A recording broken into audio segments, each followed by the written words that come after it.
অসমৰ প্ৰত্যেকটো সমষ্টিতে একোখনকৈ সভা কৰি এই চেক আমি বিতৰণ কৰিম।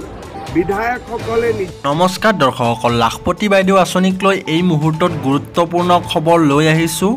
মুখ্যমন্ত্ৰী মহোদয়ে লাখপতি বাইদেউ আঁচনিক লৈ কি ক'লে সেই সম্পূৰ্ণ তথ্য আমি আপোনালোকক এই ভিডিঅ'টোৰ জৰিয়তে জনাম। আপোনালোকে ভিডিঅ'টো শেষলৈকে চাই থাকিব। এই ভিডিঅ'টোত সম্পূৰ্ণ তথ্য পাব। আপুনি লাখপতি বাইদেউ আঁচনিত 10,000 টকা কেতিয়া লাভ কৰিব।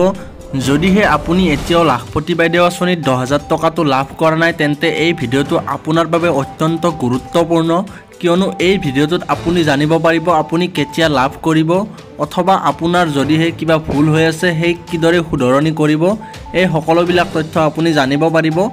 ইতিমধ্যে বহুতো মহিলাৰ মোবাইলত ফোন গৈছে যে লাখপতি বাইদেউ আঁচনিত 10,000 টকা পাব। যদি আপোনাৰ যোৱা নাই তেন্তে আপুনি কি কৰিব লাগিব, এই সকলোবিলাক তথ্য পুংখানুপুংখকৈ জানিবৰ বাবে এই ভিডিঅ'টো শেষলৈকে চাই থাকক।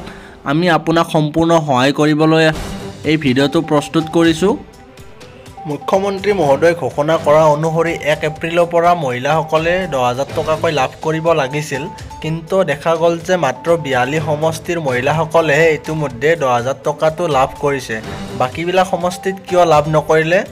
ইয়াৰ মূল কাৰণটো হ'ল বাকীবিলাক সমষ্টিত বৰ্তমান এই ধন বিতৰণ কৰিব নোৱাৰিব, কাৰণ বৰ্তমান মডেল কোড অফ কণ্ডাক্ট চলি আছে আৰু এই সময়ত ধন বিতৰণ কৰিব নোৱাৰে। যিকোনো আঁচনিৰ আগত চলি থকাবিলাক বেলেগ, নতুন আঁচনিত ধন বিতৰণ কৰিব নোৱাৰে। সেয়েহে এতিয়া নতুন আঁচনিবিলাকৰ নতুনকৈ লাখপতি বাইদেউ আঁচনিত ধন দিব পৰা নাই, কিন্তু পঞ্চায়ত নিৰ্বাচন শেষ হোৱাৰ পিছতে এইবিলাক সমষ্টিত 10,000 টকা বিতৰণৰ প্ৰক্ৰিয়া আৰম্ভ হৈ যাব।